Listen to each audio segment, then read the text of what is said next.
NDP leader Jagmeet Singh may be running for a seat in British Columbia, but he cut his political teeth right here in Ontario as a Brampton MPP at Queen's Park.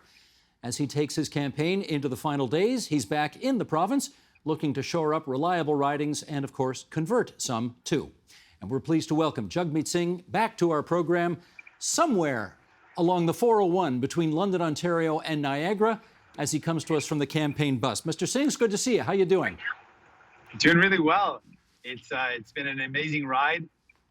Contrary to the bumpy visual right now, it's been a smooth and amazing campaign with lots of incredible energy, and we've been fighting for people and showing them that they have an option of New Democrats. So it's been great. Well, let's just compare and contrast off the top, because this is your second election as the leader of the NDP. How are you, in your view, a better leader this time than you were the first time round?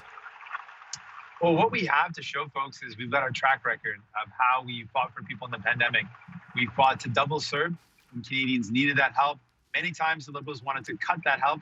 We were able to continue it and keep it going. We were able to increase the wage subsidy. It started at 10%. The Liberals introduced it at that amount, and it wasn't enough to keep people hired, keep their jobs. So we fought to increase it to 75%.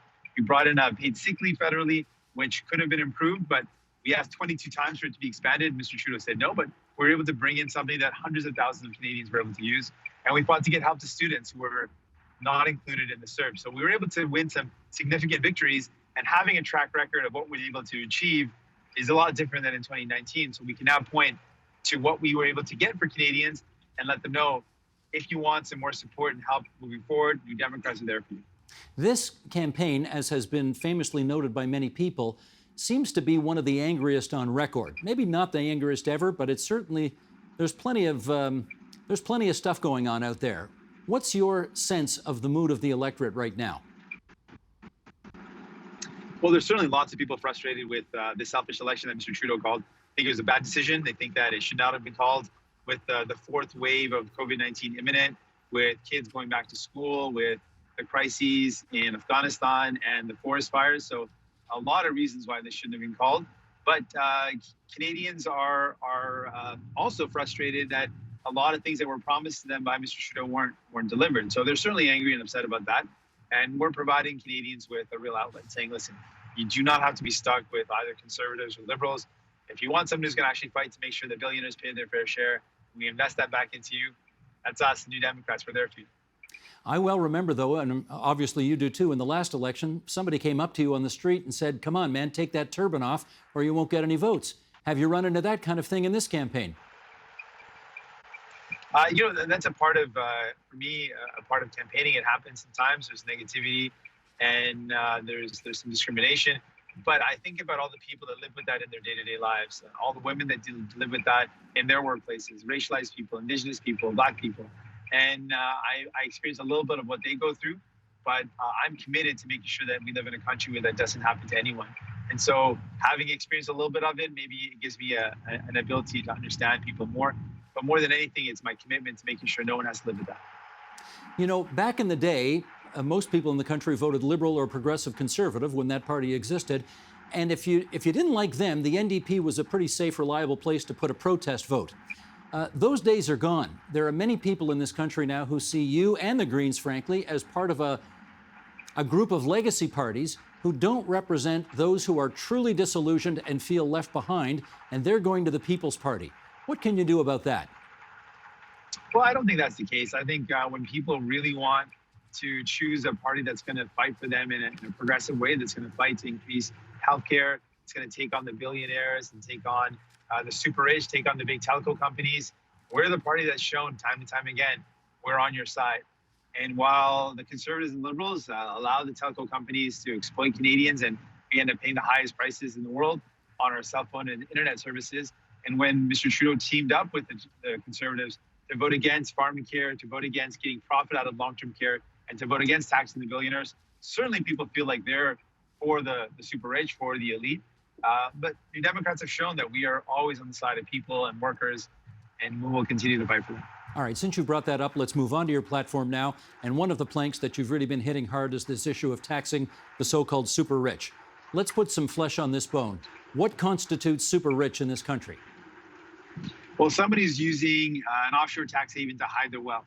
the 44 billionaires in Canada that made $78 billion in this pandemic. What I'm not talking about is someone with a two-car garage and a couple of nice cars. I'm not talking about you or someone who's got a Peloton. We're talking about the super rich. If you hide your money in offshore tax haven, if you use loopholes to avoid paying your fair share, if you're a large international multi-billion-dollar corporation that earns profits in Canada that doesn't pay your fair share, talking about you. And I think that you should start paying your fair share. How much is that? Well, we've got a number of metrics. When it comes to some of the offshore tax havens, all of it. We shouldn't have any amount of offshore tax havens allowed. No one should be able to make profits in Canada off the backs of Canadians and then hide that wealth in a bank in the Caribbean. That should not be allowed. When we talk about a tax on extreme wealth, we're talking about fortunes of over $10 million. So any over that, it's got $50 million in fortune. We're talking about the 40 million that should be taxed at 1%. So we're talking about people that have got extreme wealth. We're talking about the super wealthy, and we want to make sure that people start paying their fair share. How much do you think you can raise by taxing them more? Well, all our measures in total would raise in excess of $160 billion. Just the wealth tax alone would be over $49 billion. So these are really significant ways to increase our revenue and the burden on people. What makes you think these folks wouldn't either shield their money even better than they already are or leave the country altogether? Well, we put our measure in place that's reasonable. We had some economists look at the fact that at 1% of fortunes of in excess of $10 million, it would be more difficult for someone to hide their money than to just pay that amount. We also know that President Biden has put forward very similar measures. It's almost like he copied our plan because his plan came out well after ours. But there are other governments that are moving ahead with this. France is moving ahead with a 3% revenue tax on web giants. So companies like Amazon they will be taxed on their revenue that they generate in the country. So we're confident we can do this. We've got incredible public servants that work in our civil service that can do their job and are really good at it to make sure that we enforce better application of the law.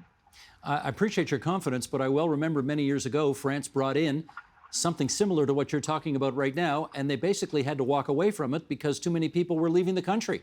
Are you not concerned about that? No, we're in a different time now.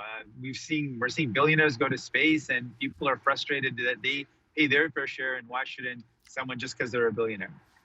And with President Biden also releasing similar ideas, the wealth tax, changing the capital gains taxation, those changes that he's proposing are very similar to what we've already proposed.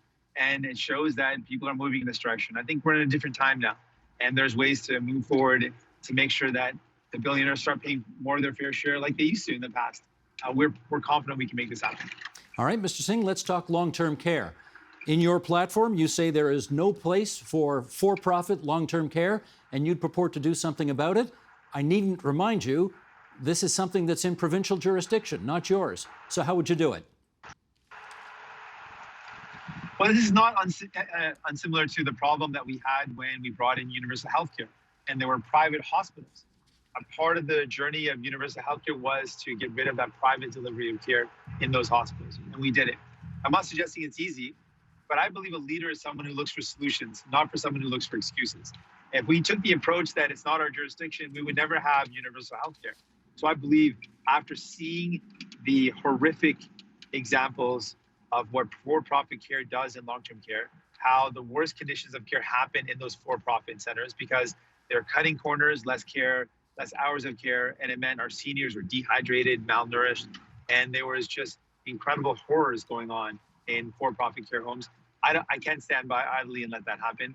So what we would do is start with Rivera, which is the second largest provider of long-term care homes, and that's completely owned by a federal agency. Make that public, and then we would use the tools that we have at the federal level, work with provinces and territories to get rid of the for-profit model, because there is no place in our country for for-profit care when it comes to our seniors and loved ones. And if, for example, Premier Doug Ford of Ontario said to you, thanks, that's all very interesting, but this is our jurisdiction and you can keep your business to yourself, what would you come back with? Well, the same thing that happened when we brought in universal health care. At the time, not all provinces agreed.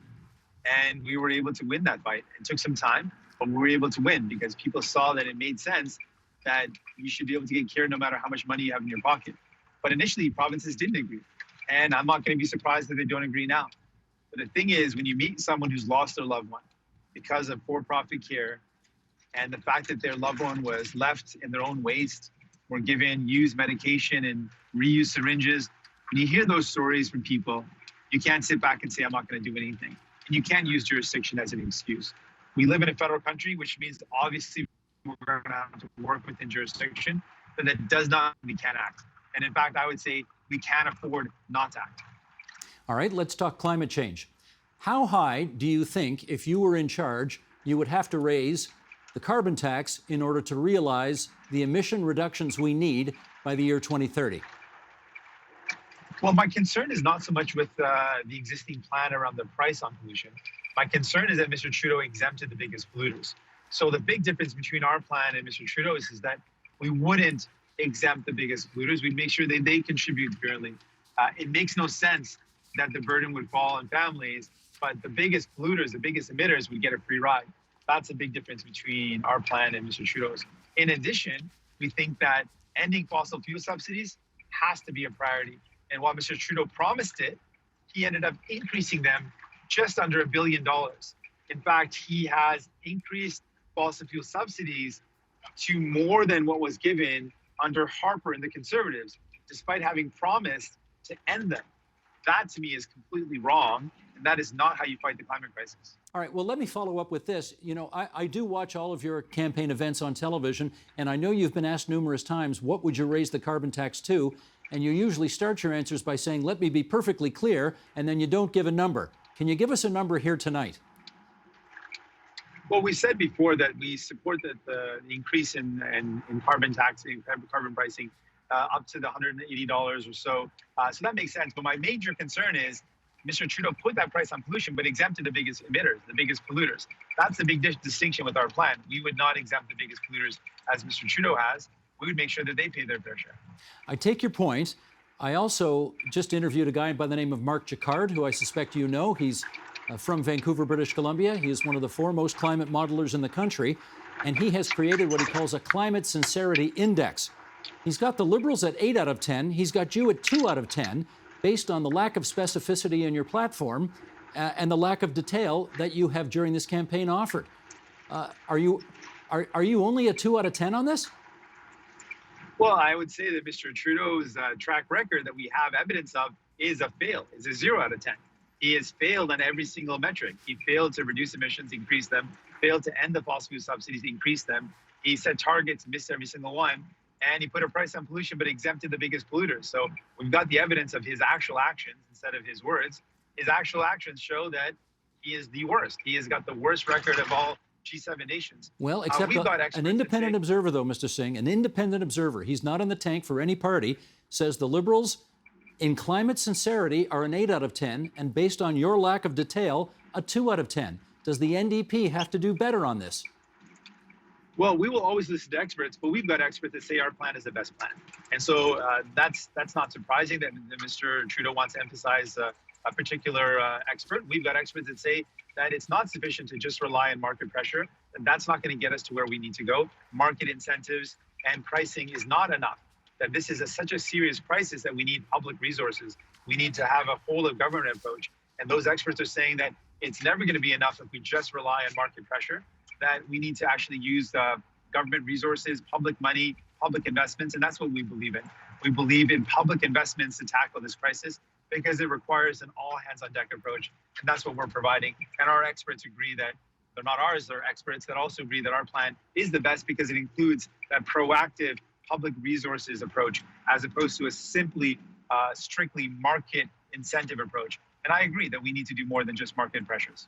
All right. I think it's fair to say that during the course of this election campaign, you, more than any of the other leaders, have spent time on First Nations reserves and trying to bring attention to these crucial issues that are happening with Indigenous people in the country. I do want to ask you why we should believe that the NDP will have any more luck getting rid of the boil water advisories and putting better systems in place than the Liberals have over the last 6 years. Because I don't think it's a matter of luck. I think it's not a matter of lack of resources, lack of technology, lack of know-how. I think this has clearly been a lack of political will. Mr. Trudeau has not approached this with the same tenacity that he approaches building pipelines. And if he had, I believe that we would have water flowing instead of oil flowing. What I believe very strongly is that if a government wakes up every day and says there are people in our country that don't have clean drinking water, what are we doing today to fix it? If that was the approach taken every single day in office, we would not have this problem.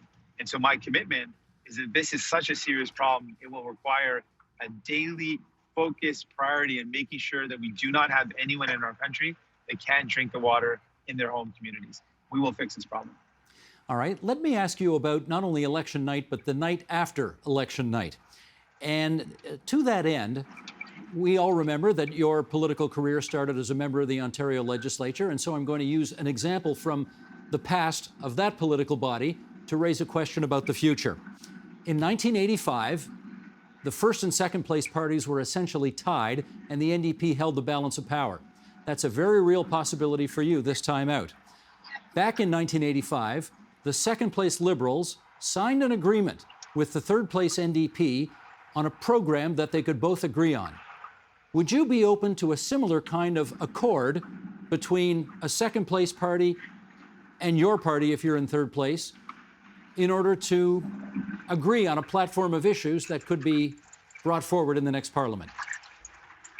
Well, I'll have to take a different frame and say if we have a New Democrat government that's in a minority position, we would absolutely fight to deliver what we promised, deliver on making the ultra-rich pay their fair share, deliver on investments in healthcare, and we'd be open to working with whoever wants to achieve those goals of investing in healthcare, fighting the climate crisis, creating good jobs, investing in our pharmacare and our dental care coverage, making sure that people have a government that's on their side. If someone wants to team up with me to do that, I would be open to their invitation. Are any of those conversations happening yet? Well, there's nothing going on right now, and I'll wait to see when we form our government, and then we'll work with whoever wants to work with us to achieve what Canadians need. All right. In terms of your own personal future, you got 16% of the vote in the last election. That was good for 24 seats. Do you think you need to improve on both of those numbers in order to survive as leader of the party? Well, I have no concerns about that. We're looking forward to fighting hard for people, and I'll be fighting hard for people for a long time to come. I want Canadians to know, though, that there's a cost to voting Liberal in this election. And the cost has been those broken promises that mean that people end up paying more for their cell phone, more for their homes, more for medication. We're going to fight for you to make sure life is more affordable. And I want you to know you can count on us. Well, Mr. Singh, based on how ugly the picture was from time to time here because of the bandwidth dropouts, I'd say bandwidth ought to be way high up on the list of everybody's priorities right now so that we don't have so many interruptions during the course of our interview. It's really good to see you again. You stay safe on the campaign trail, and thanks for spending so much time with us on TVO tonight. Pleasure and honor, and it's great to see you again. The Agenda with Steve Paikin is made possible through generous philanthropic contributions from viewers like you. Thank you for supporting TVO's journalism.